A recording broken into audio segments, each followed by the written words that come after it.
Ayun, so hello, GM. Kamusta kayo guys? So, andito na naman tayo sa ating episode 4, part 8 ng ating Project Sino content. So, ang gagawin natin ngayon guys is mag-upgrade tayo ng ating mga sino. So, punta muna tayo sa deck and gagawin natin guys is details lang. Try natin magre-roll ng passive skill. So, gagamitin natin to. So, re-roll tayo dito sa passive skill 1. Try natin high speed. So, try natin magre-roll. Sana maganda, sana maganda. Uy! Reduce damage taken by 42% when at 99. Kasi, yung Iron Gate Guard guys, parang ano lang to, kapag full HP ka, mahina yung damage sa'yo. Pero kapag wala ka na, so parang wala rin mangyayari. Mhm. Increases speed by 55% when HP drops below 20%. Feel ko ano na lang, ito na lang. Feel ko magta-top speed tayo. Try ko lang to guys ta-top speed tayo. Yan. So, try natin magre-roll ulit yung HP up. Ay, wait lang. Try natin to i-reroll ulit. Uy! Increase speed by 7 per attack. Maganda to, maganda to. Ito tayo guys. Level 7 beater. So, ngayon, para saan nga ba yung G-Coin? So, si G-Coin guys is pang-reset ng reroll. So, re-reset tayo guys. Re-reset na tayo. Re-reset. Re-reset. So, ayan, dito naman tayo sa ating Samurai. So, level up muna natin yung Samurai natin. So, reroll tayo. Tatry natin. I-reset muna natin yung reroll count niya para hindi masyadong masakit. So, try natin tong i-reroll si Tropa. Yung Guardian Killer. Wait lang, mabilis na tayo kasi.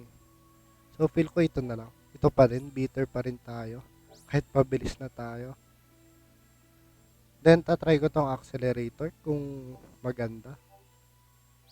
Kakalabasan. Ayun, mas maganda yung kinalabasan guys. Increases your base speed by 13%. So, napakaganda nito guys. Hindi na natin kailangan mag-antay ng level or round 5 para makapag speed. So, let's go.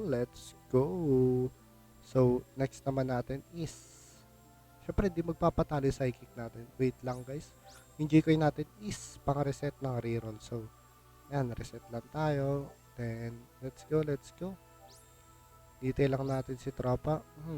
Wait lang, mabilis na kasi siya eh. So, wait lang. Yan, tatry natin to i-reroll si Tropa. Uy, napakaganda recover sheets time. It attacks an enemy summon or unit.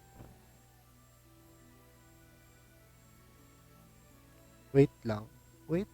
Napakaganda nito. 96%.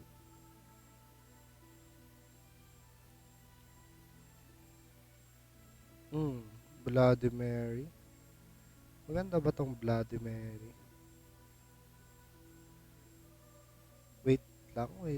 Nag-iisip tayo guys kung siguro ito na lang. Yan. Kasi hindi naman tayo masyadong atake. So, reset lang tayo guys. Reset lang tayo din. Dito naman sa speed up, try natin mag-reroll Tropa. Uy, high speed. Increases speed by 70% when HP drops below. Pangit, hindi ko gusto. When attack multiple times in a turn, the second and the battle sense. Napaganda. Pero i-keep natin to. And, tatry pa natin mag-reroll ng isa. Uy, pangit. I-keep lang natin to. And, magre-reset tayo. Grabe nga yun. Ganun lang guys. Paulit-ulit lang natin gagawin yun. And, mag-upgrade tayo ng mga skills yan. Tatry natin i-upgrade yung mga skills natin para masakit tayo. Yan. Let's go. So, napakaganda lang nito kasi AOE. So, di ko alam kung anong gagawin ko or kung ano yung gagamitin ko. So, kung may suggestion kayo guys, feel free to drop your suggestion para mas maganda nating team composition. So, yun lamang guys. GG. Salamat sa lahat nanood. Morty out here. Bye-bye.